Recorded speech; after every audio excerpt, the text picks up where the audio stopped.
La prometida de mi hijo deslizó un delgado portafolio de cuero sobre la mesa durante el almuerzo del domingo y anunció casualmente que su boda costaría 1.4 millones de dólares.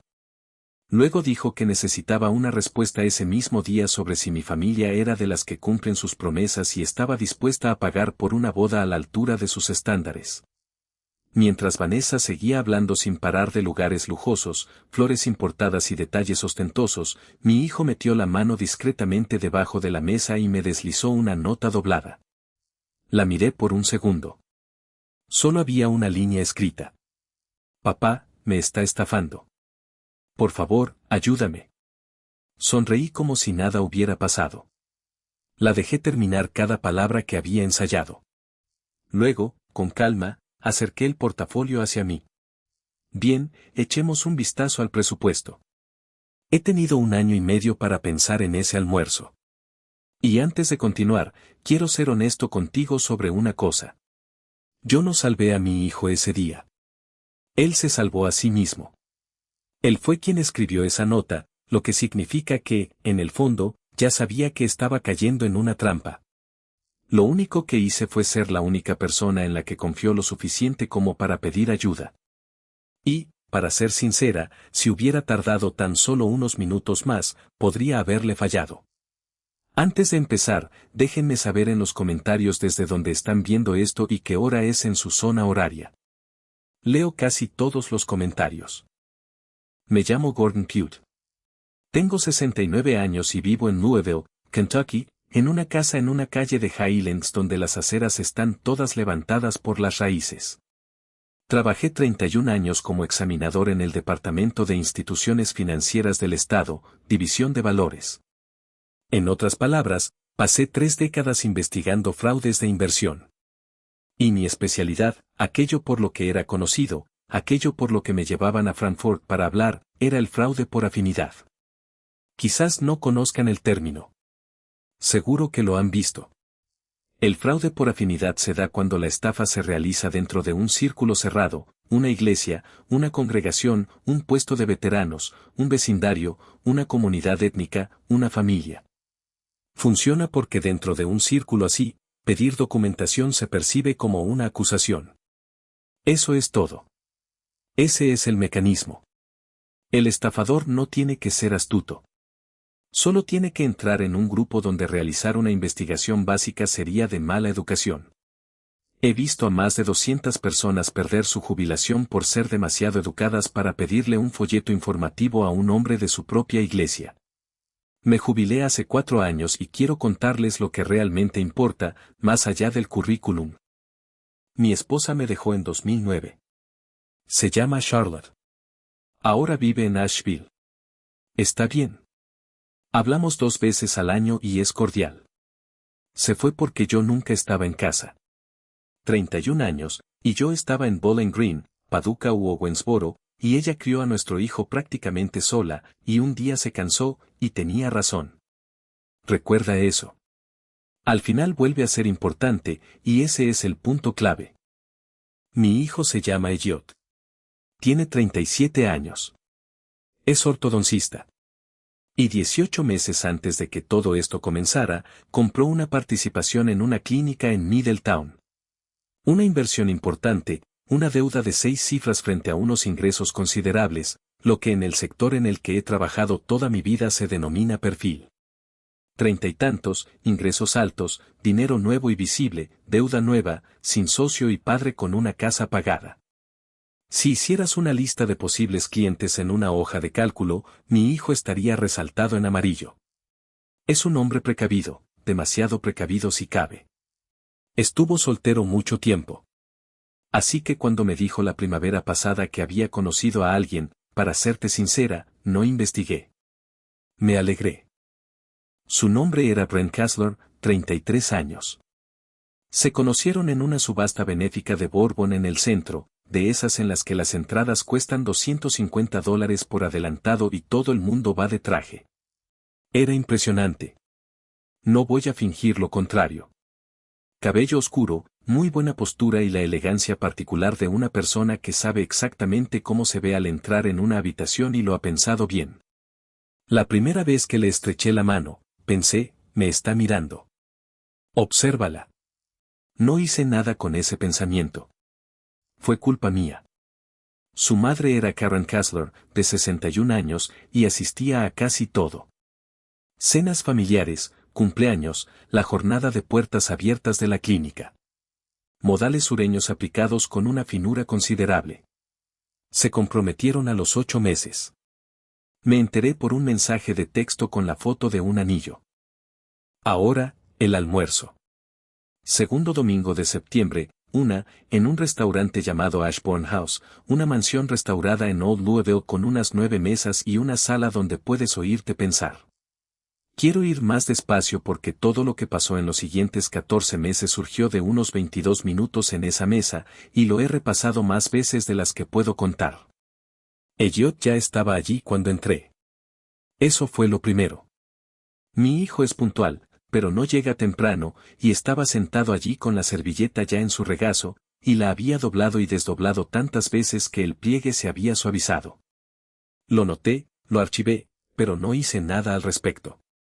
Había bajado de peso. Lo había notado en julio, y me dije a mí misma que era la costumbre.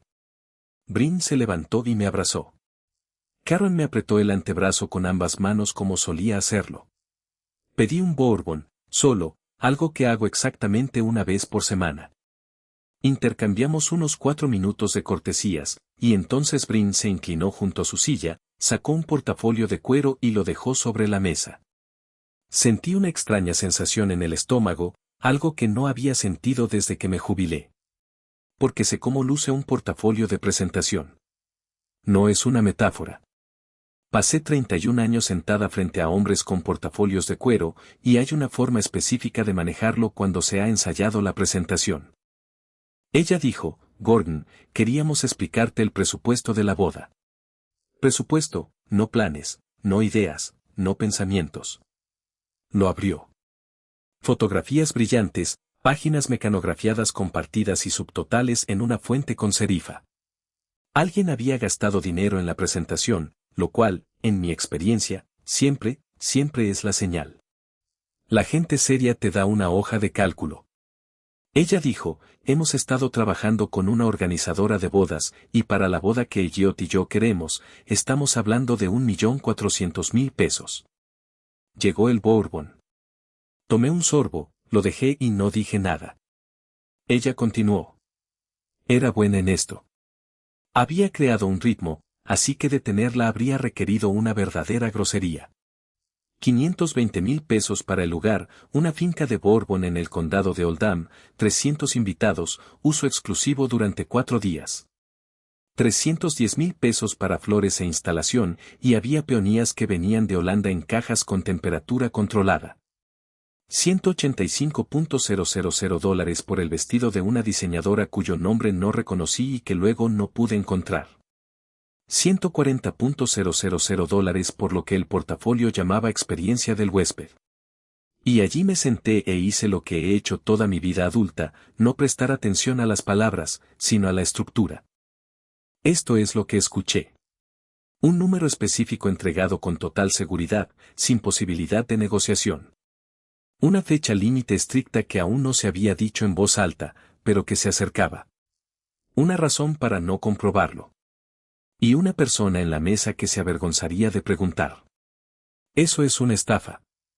Eso no es una boda. Esas 4 cosas seguidas, en ese orden, son una estafa.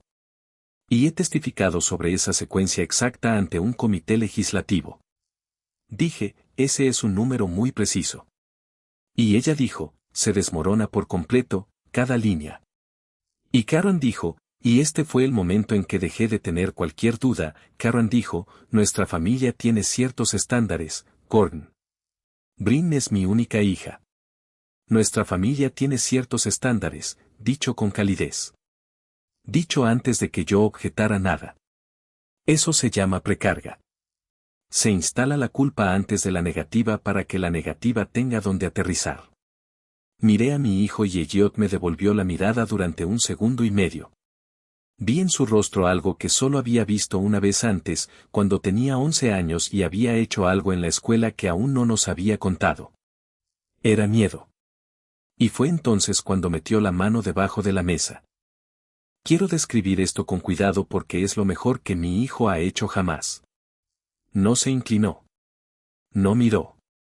Mantuvo los hombros completamente rectos y la mirada fija en Brin, y su mano izquierda se separó de su rodilla y cruzó unos 20 centímetros y presionó un trozo de papel doblado contra mi mano.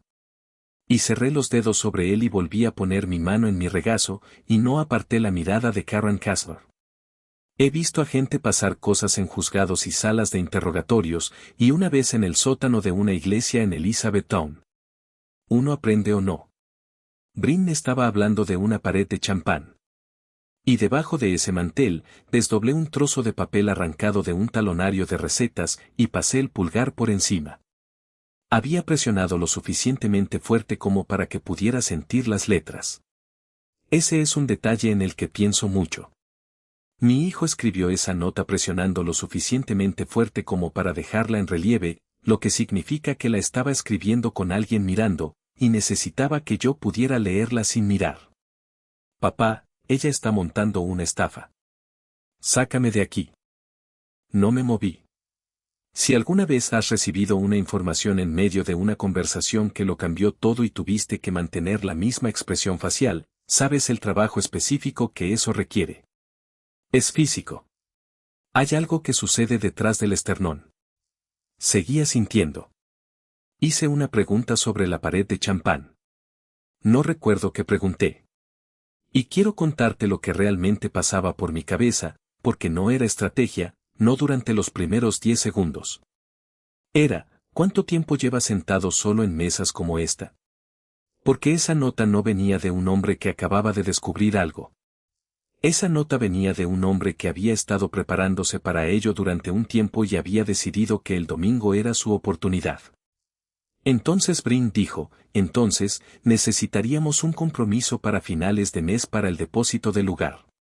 Ahí está la fecha límite. Y Karen dijo, Elliot mencionó que estás cómodo. Cómodo. Esa es una palabra hermosa.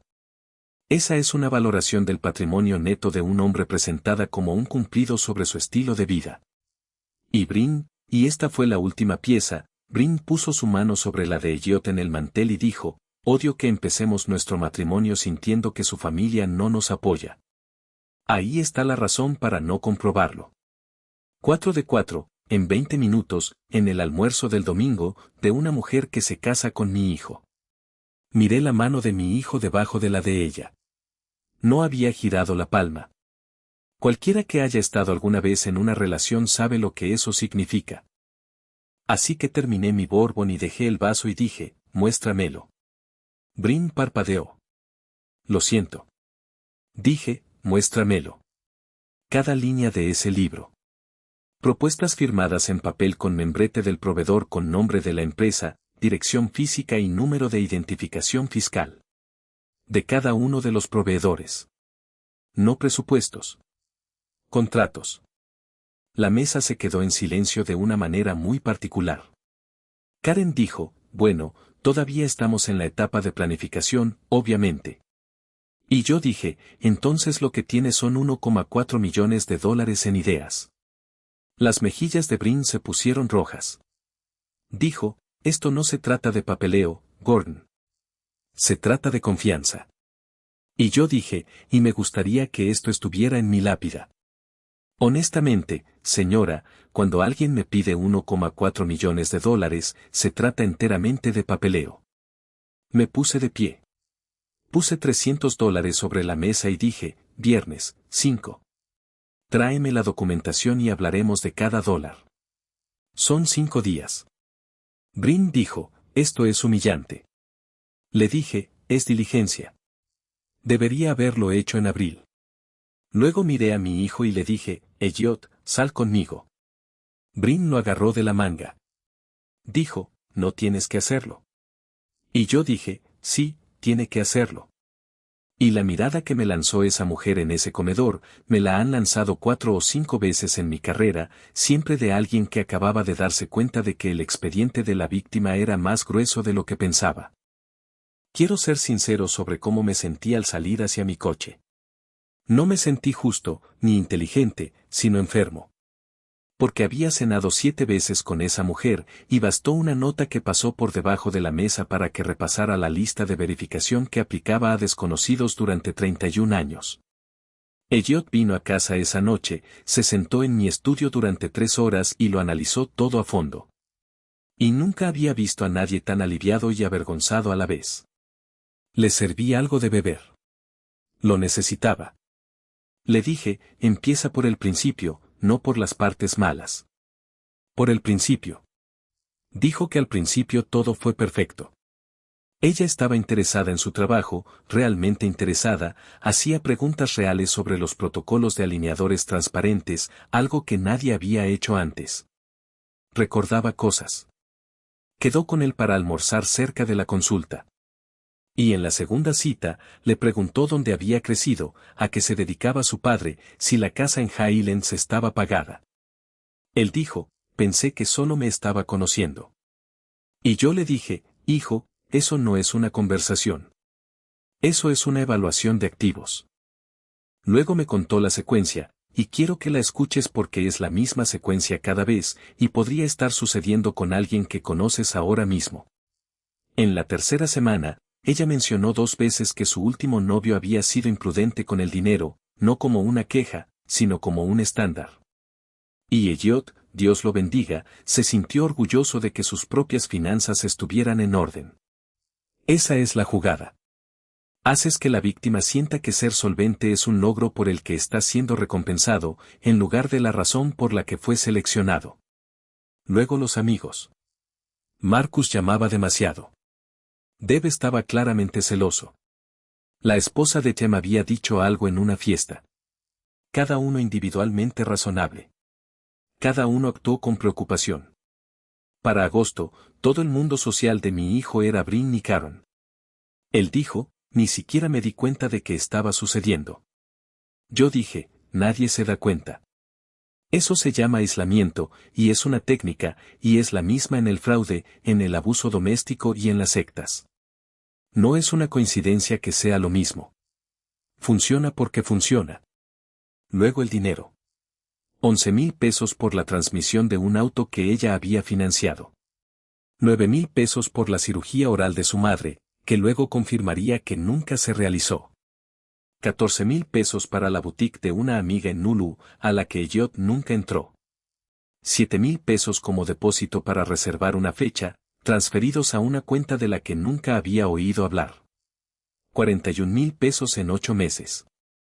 Y pagó cada vez, porque decir que no habría significado admitir que tenía dudas, y admitir que tenía dudas habría significado perderla.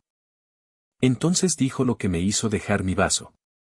Dijo, hace 3 semanas le dije que tal vez deberíamos hacer algo más pequeño, como 60 personas. Y dijo que ella atravesó la pared de yeso del pasillo con su teléfono. Y luego lloró durante 40 minutos, se disculpó y dijo que las expectativas de su madre la estaban destruyendo. Dije, eso es una escalada. Estaban probando el límite. Y él dijo, ¿ellos? Y yo dije, Elliot, esta no es una mujer con un problema de gastos. Esto es un negocio de 2 personas, y la mayor lo está dirigiendo. Discutió conmigo durante unos 10 minutos. Eso es normal. Eso es duelo, no estupidez. Luego se quedó callado y dijo, en el almuerzo, Karen sacó a relucir los estándares familiares antes de que Bryn terminara siquiera de dar los números. Dije, cada intento de hacerme sentir culpable tenía respaldo. Eso es un equipo. Y entonces mi hijo, de 37 años, 1,85 metros, un hombre que se dedica a enderezar los dientes de otras personas, se cubrió la cara con las manos en mi escritorio. Él dijo, soy un idiota. Y yo dije lo más cierto que sé sobre todo este asunto. Dije, no eres un idiota. Los Marx no son estúpidos, Elliot. Esa es la mentira más grande del mundo, y es la razón por la que nadie denuncia. Los Marx están solos. Esa es la vulnerabilidad en todos los casos. La avaricia queda muy atrás. Levantó la vista y le dije, escribiste una nota en un talonario de recetas en una mesa con 2 de ellos mirándote. Eso no es lo que hace un idiota. Eso es lo que hace alguien que ha estado reuniendo pruebas en silencio durante un mes y necesitaba un lugar donde ponerlas. Dijo, ¿por qué no te llamé? Y yo dije, tengo una teoría al respecto. Ya llegaremos a eso. Y llegamos a eso. Me tomó hasta la primavera siguiente decirlo en voz alta. Antes de irse, me hizo una pregunta más, la misma que he escuchado de todas las víctimas de fraude con las que me he sentado, con las mismas palabras, durante 31 años. Me preguntó, ¿algo de eso fue real? Y le di la respuesta sincera en lugar de la amable, porque se la merecía. Le dije, algo de eso. Eso es lo que hace que funcione. De verdad se rió de tus chistes, Elliot. De verdad le gustó el restaurante. Una persona que finge a cada segundo es agotadora y la descubren en un mes. Los buenos no actúan todo el tiempo. Simplemente están disponibles todo el tiempo y dejan que la gente real haga el trabajo. Él dijo, eso es peor. Y dije, sí, lo es. Esto es algo que quiero decirle a quien lo necesite esta noche. Si te ha pasado algo así, probablemente hayas pasado mucho tiempo repasándolo, buscando el momento en que debiste haberlo sabido, tratando de encontrar la clave. Y te digo, como alguien que se dedicó a esto profesionalmente, que normalmente no hay una sola clave. No es una gran mentira que se te escapó. Son 400 pequeñas verdades dispuestas de una forma. No reprobaste una prueba de inteligencia. Pasaste por un proceso diseñado por alguien que ya lo había ejecutado 5 veces y había corregido todo lo que no funcionaba. Eso no es lo mismo que ser estúpido. Nunca ha sido lo mismo. Se fue sobre la medianoche.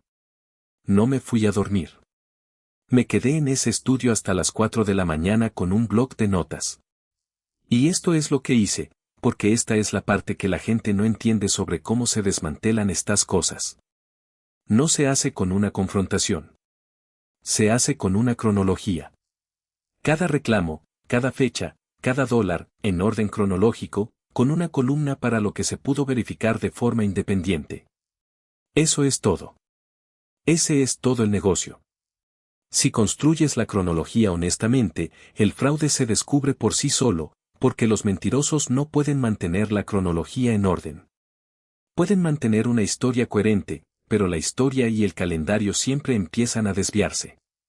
A las 4 de la mañana, también tenía algo más. Porque los estafadores no empiezan con 1,4 millones de dólares. Van aumentando la cantidad.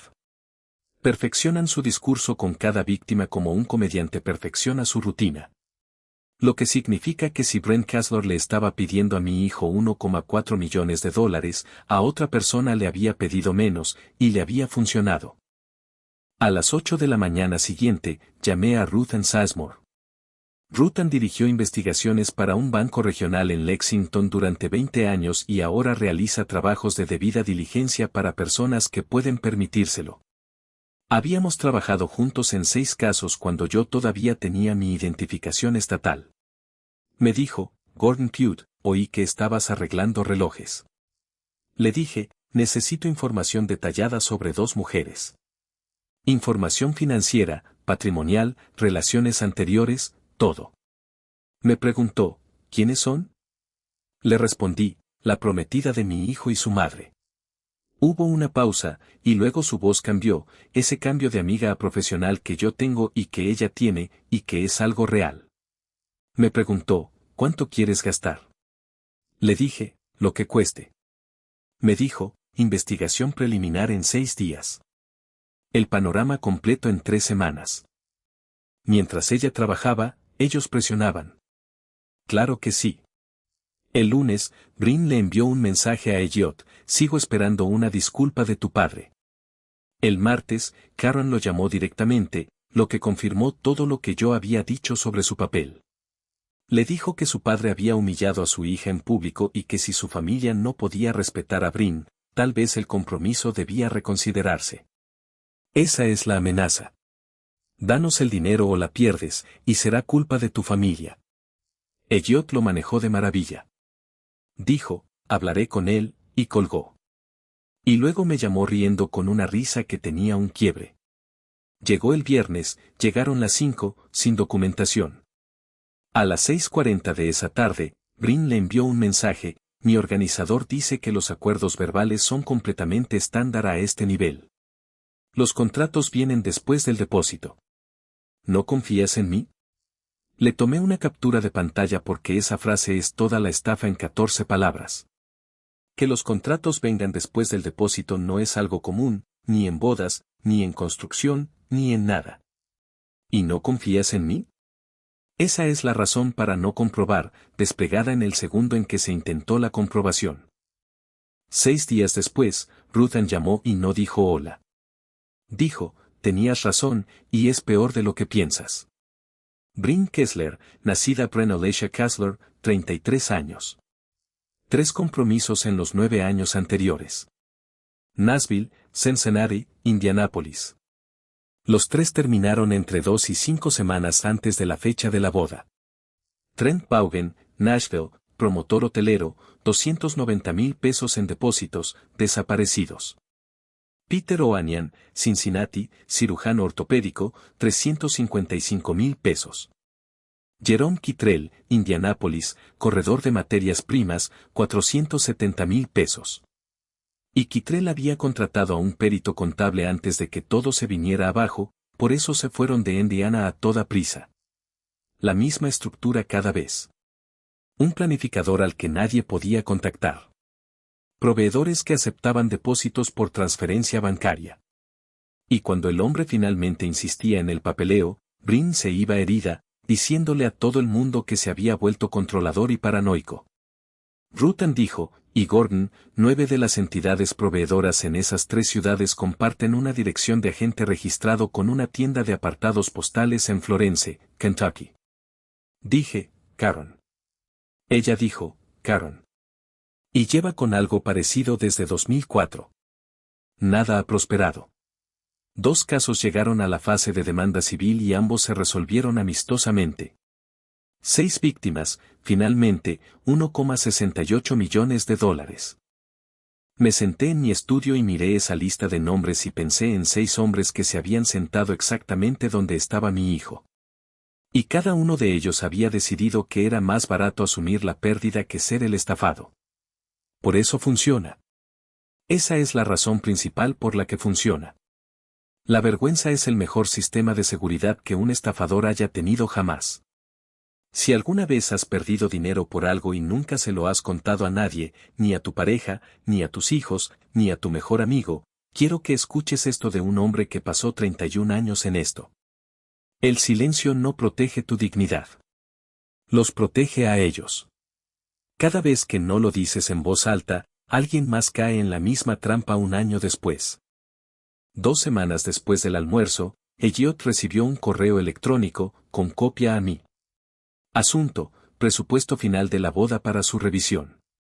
19 páginas, nombres de proveedores, descripciones de servicios, costos detallados, un total de 1,412,000 pesos.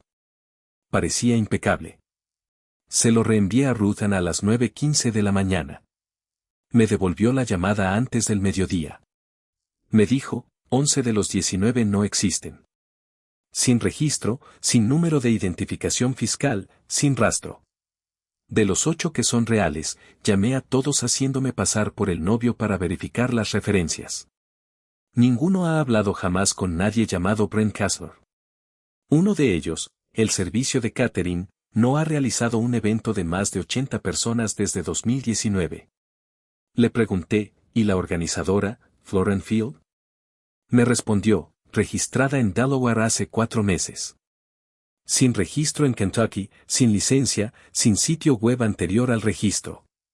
4 meses atrás, que fue aproximadamente 3 semanas después de que Brin conociera a mi hijo. Habían creado el perfil de proveedor específicamente para él.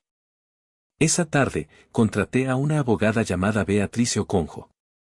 Bea se dedica a litigios civiles complejos en el centro de la ciudad y me había tomado como perito 2 veces.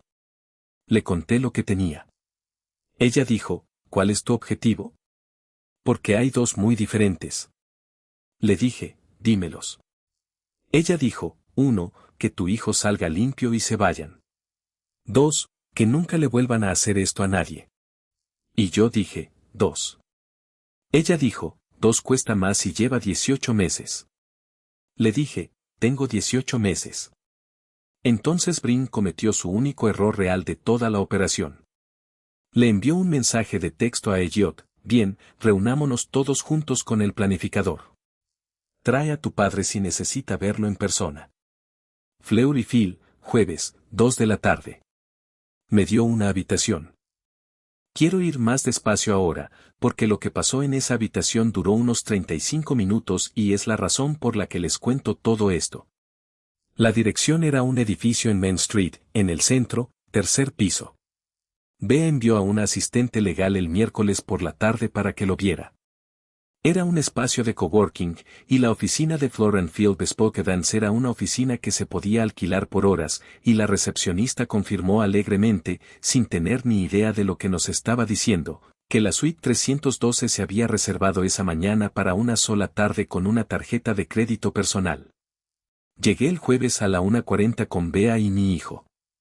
Había un cartel plastificado pegado con cinta adhesiva en la puerta, Floor & Field, impreso en la impresora de alguien, y se notaba que el papel se había curvado. Bea le tomó una foto sin detenerse. La habitación tenía una mesa de conferencias alquilada, 6 sillas y una pizarra blanca con las notas de una reunión de otra persona todavía en ella en una esquina.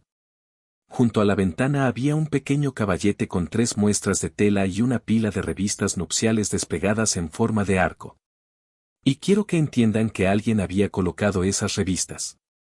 Alguien había estado en esa habitación alquilada y las había extendido. Ese fue el detalle que me impactó. No las empresas fantasma. Las revistas. Llegaron a las 2. Brin primero, vestida con algo caro, y con el rostro completamente preparado. Karen detrás de ella, y la mirada de Karen se posó en Beatrice Okonjo y se detuvo allí. Brin dijo, trajiste a una abogada a una reunión de boda. Bea dijo, soy Beatrice Okonjo. Represento al señor Puit. La sala se enfrió unos 10 grados. Pregunté, ¿dónde está Juliet? Brin dijo, Juliet está ocupada con otro cliente. Lo siente muchísimo.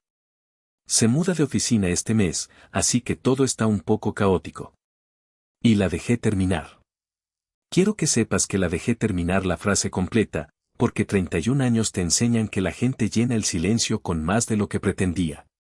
Luego puse mi maletín sobre la mesa alquilada y lo abrí. Dije, no hay ninguna Juliet Sarno con licencia en Kentucky. Floor & Field es una empresa fantasma de Delaware, registrada hace 4 meses, sin operaciones. Y esta oficina estaba reservada esta mañana por horas con una tarjeta personal. Nadie dijo nada. Karen apoyó la mano sobre la mesa. No de forma dramática.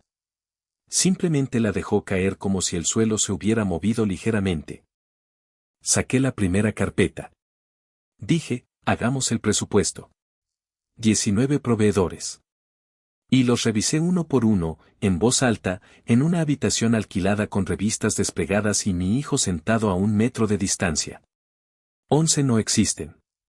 Aquí está el resultado de la búsqueda para cada uno. Aquí está la página de la Secretaría de Estado. Aquí está el espacio en blanco. Los otros 8 son empresas reales. Aquí está la fecha y la hora en que llamé a cada una. Esto es lo que dijeron. Ni un contrato, ni una propuesta, ni una llamada telefónica, ni un correo electrónico, ningún registro de nadie con ese nombre. Quiero describir las manos de Brent Caslor mientras hacía esto, porque he pensado en ellas desde entonces. Las juntó sobre la mesa. Es un gesto específico, y significa que le temblaban las manos y ella lo sabía. Lo he visto en salas de entrevistas probablemente 40 veces. Siempre significa lo mismo. Significa que la persona acaba de comprender que la otra parte no está adivinando. Dijo, esto es una violación de mi privacidad. Dije, es un registro público de empresas. Y quiero contarles cómo era la sala en realidad, porque los detalles son lo que recuerdo, no las palabras. Había un radiador debajo de la ventana que hacía ese clic característico de los radiadores en los edificios antiguos del centro. Alguien en la oficina de al lado estaba en una llamada de ventas y se podía oír el ritmo a través de la pared, arriba y abajo, esa voz alegre vendiendo algo a alguien a 3,5 metros de distancia sin tener ni idea. Karen tenía un café delante de ella, de la cafetería de la planta baja, y no lo tocó ni una sola vez. Seguía lleno cuando se fueron. Me di cuenta de eso en ese momento y lo he pensado desde entonces. Lo cogió al entrar porque llevar un café te hace parecer una persona que va a una reunión normal. Elliot tenía las manos apoyadas en las rodillas debajo de la mesa y no las movió durante 35 minutos. Y yo pensaba todo el tiempo mientras leía los nombres de los proveedores, una cosa en bucle: no mires a tu hijo. Si miras a tu hijo, te detendrás. Porque estaba allí mismo, a 1 metro de distancia, escuchando cómo leían en voz alta un inventario completo de los últimos 8 meses de su vida, como si fuera un informe de auditoría, que era exactamente lo que era, y cada línea era algo en lo que él había creído. Si alguna vez has tenido que ser sincero con alguien a quien amas, si has tenido que exponerlo todo frente a esa persona porque necesitaba verlo, y no había una manera más delicada, sabes lo que eso cuesta. Estar frente a alguien que sufre no es una victoria. No hay ninguna versión que se sienta bien. Simplemente lo haces y cargas con la expresión de su rostro después. Entonces saqué la segunda carpeta. Y dije, hablemos de Trent Bond. Sus pupilas se abrieron de par en par. Dije, promotor hotelero de Nashville. $290,000 en depósitos. El compromiso terminó 19 días antes de la boda, y le dijeron que se había vuelto controlador. Karen dijo, no puedes. Dije, Peter O'Anian, Cincinnati, $355,000. Jerome Kittrell, Indianápolis, $470,000. Y el señor Kittrell llegó lo suficientemente lejos como para rastrear a 9 de sus proveedores hasta un buzón de correo en Florencia, que está a unos 30 minutos de donde estamos sentados los 4. Y aquí está el momento. Este es el momento. Brin miró a su madre, no a mí, ni a Elliot. Giró la cabeza y miró a Karen. Y fue la mirada que una persona le da al conductor cuando el coche empieza a derrapar. Y Karen no la miró. Esa es toda la relación ahí mismo, en un segundo, en una sala de conferencias alquilada. La hija buscó ayuda y la madre ya estaba calculando la puerta. Dejé la tercera carpeta. Le dije, esto es lo que pasa. Terminas el compromiso hoy mismo. Devuelves los $41,000 que le has quitado a mi hijo. No volverás a tener contacto con él jamás. Y a cambio, este expediente no irá a la comisaría.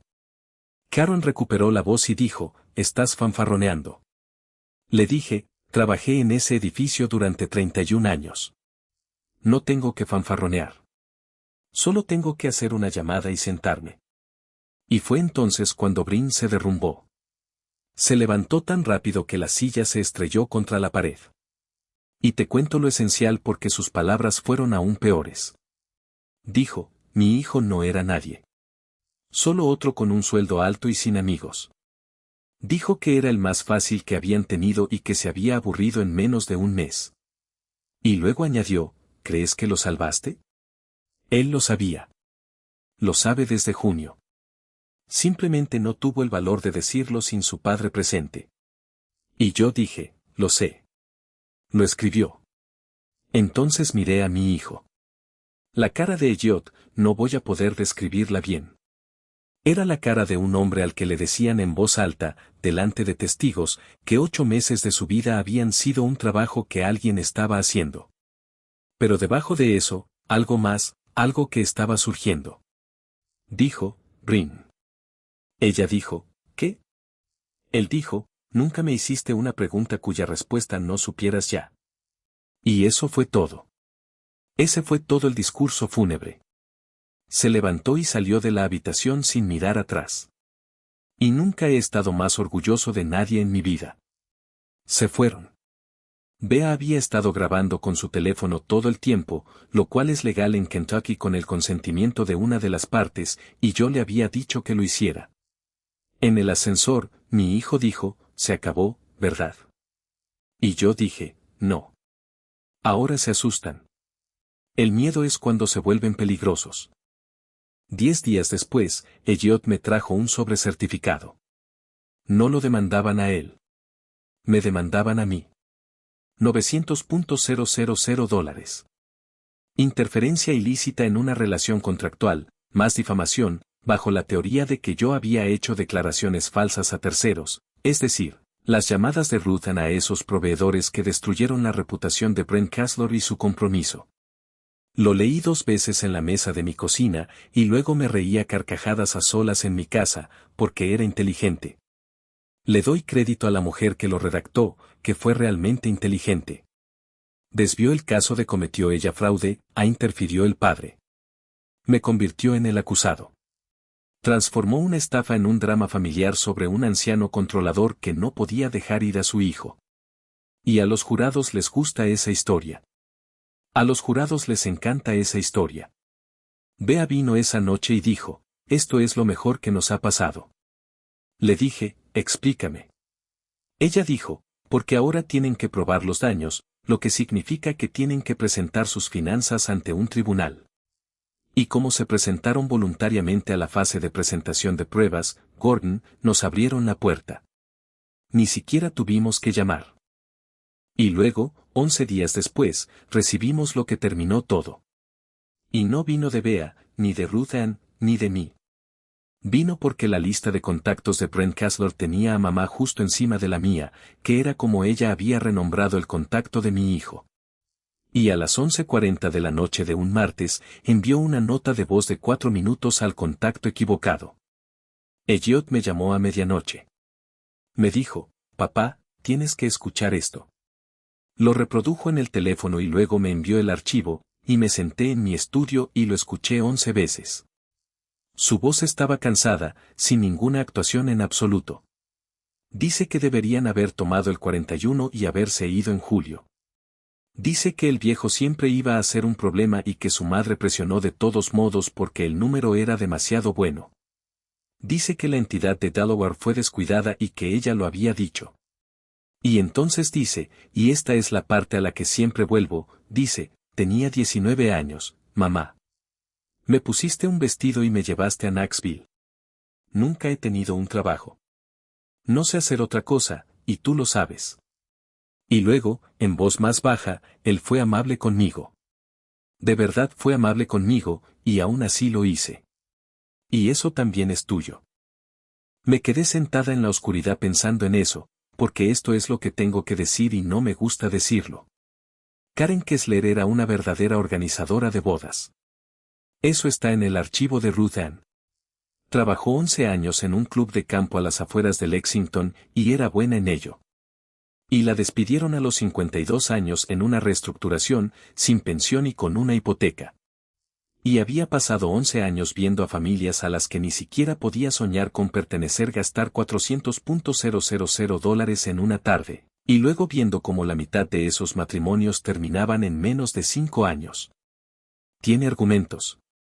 Les aseguro que tiene argumentos completos, construidos y pulidos durante 20 años, en los que afirma que no es una ladrona. Les cobra una tarifa a hombres que no la echarán de menos por una fantasía que ya habían decidido comprar. No acepto ni una palabra. Robó $1,68 millones a 6 hombres y reclutó a su propia hija de 19 años para el negocio. Y esa segunda parte es peor que la primera. Pero entiendo cómo llega una persona a esa situación. No es una sola decisión. Es un resentimiento, en parte real, más una habilidad, más un mal año, y luego un primer intento exitoso.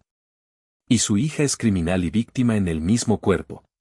Y decidí, sentado en mi estudio a la 1 de la madrugada, que la iba a enviar a prisión de todos modos. No voy a fingir que fue fácil ni que me sentí bien al respecto. Fue lo correcto. No son lo mismo. Bea presentó nuestra respuesta con la nota de voz, el informe completo de Ruth Ann, las declaraciones juradas de Vaughan, Ohanian y Kittrell, y las verificaciones del proveedor. La audiencia fue en febrero. Duró 40 minutos.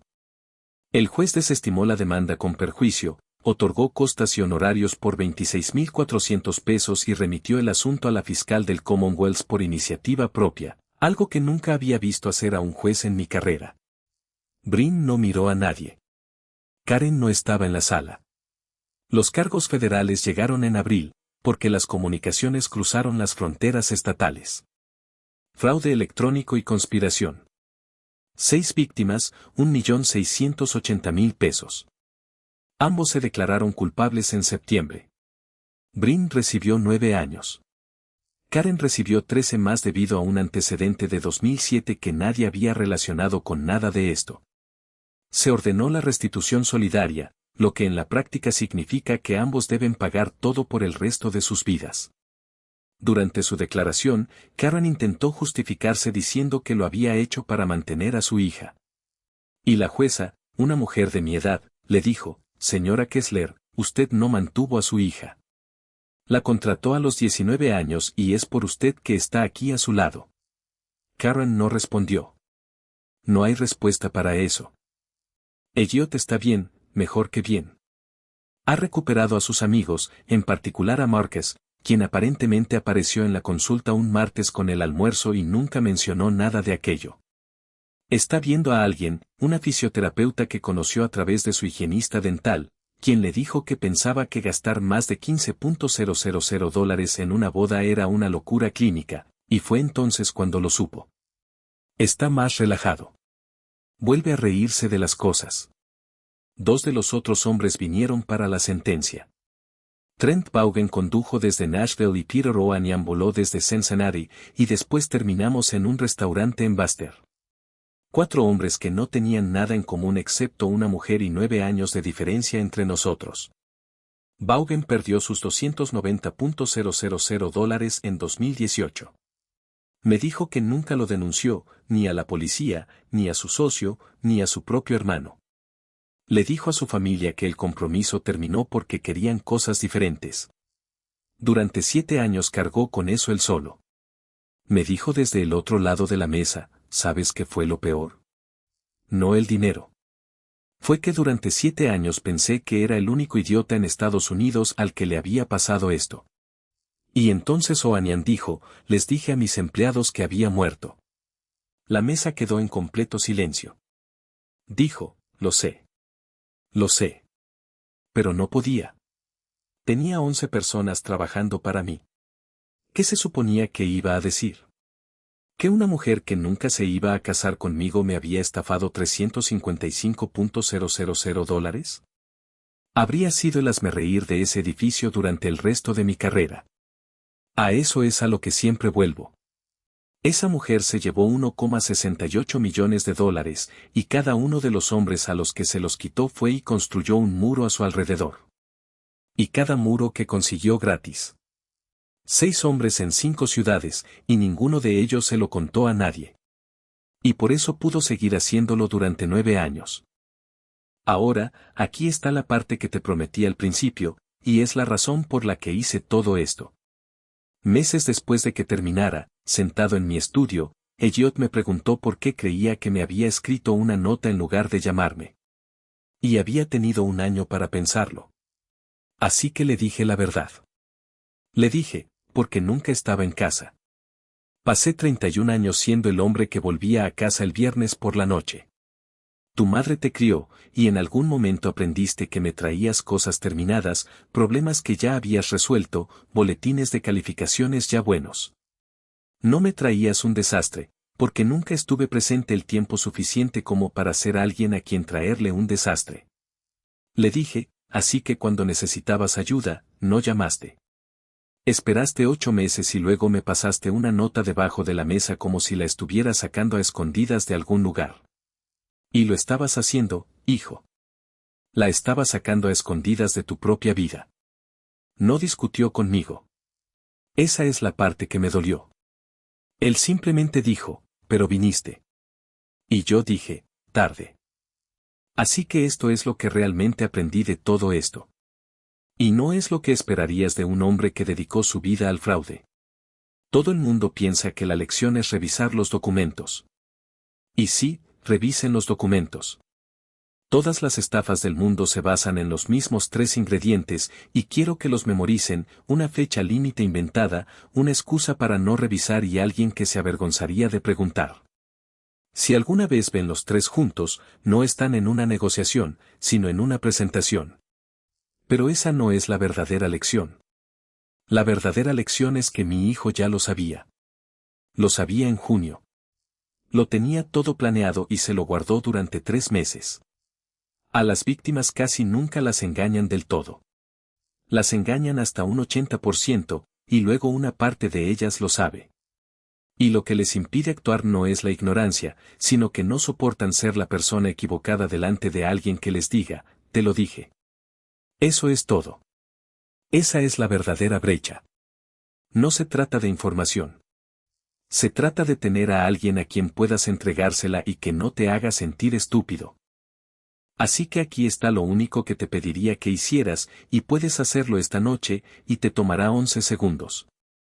Piensa en alguien en tu vida que esté recientemente feliz y recientemente tranquilo con respecto al dinero. Un hijo, una hermana, tu padre, un amigo. Envíales este mensaje de texto exacto o díselo a tu manera. Si alguna vez necesitas salir de algo, llámame. No haré preguntas y nunca te diré te lo dije. Eso es todo. Esa es toda la intervención. No estás tratando de convencerlos de nada. Estás abriendo una puerta que podrán usar más adelante. Y la pregunta que me ha estado rondando la cabeza durante un año: ¿quién en mi vida estaría demasiado avergonzado para decirme que está en problemas, y cuánto de eso es culpa mía? Ahora imparto un curso el primer sábado de cada mes en una biblioteca pública de Bardstown Road. Es gratuito. Cualquiera puede venir. 1 hora sobre cómo reconocer los 3 ingredientes y media hora para que la gente pregunte sobre algo que les esté sucediendo. Y no permito que nadie en esa sala se ría de nadie. Normalmente asisten 11 o 12 personas, la mayoría mayores de 60 años. Hace 2 meses, un joven de 20 y tantos años vino, se sentó al fondo y no dijo ni una palabra hasta que todos los demás se fueron. Esa es la única razón por la que diría que todo esto es un buen resultado. Ahora quiero escuchar su opinión, porque la gente tiene puntos de vista muy diferentes sobre esto y no creo tener la última palabra al respecto. Comente uno si cree que hice bien en ese almuerzo, al pedir la documentación en lugar de armar un escándalo en la mesa.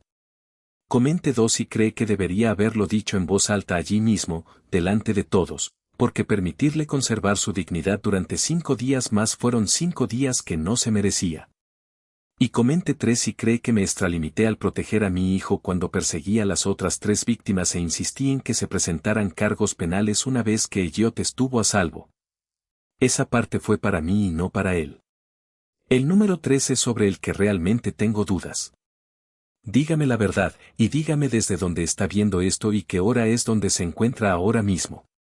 Son las 9:30 aquí y no se oye nada, y me sorprende que alguien esté escuchando a un antiguo examinador hablar mientras desayuna al otro lado del mundo. Y aquí está el que realmente quiero. Si alguna vez supiste que algo andaba mal y te lo guardaste durante meses porque no podías soportar decirlo en voz alta, cuéntame. Cuéntame cuánto tiempo y qué te hizo decirlo finalmente. Alguien que esté leyendo estos comentarios esta noche está en el tercer mes de sus propios 8 meses, y necesita ver que no es el único. Si esto significó algo para ti, quédate conmigo y suscríbete. Es un anciano, un micrófono y un garaje lleno de relojes a medio reparar. Hay otro en camino. Esta es una historia ficticia inspirada en experiencias emocionales reales, completamente reescrita y reinventada en Nueveo para crear contenido original. Cualquier parecido con personas o eventos reales es pura coincidencia.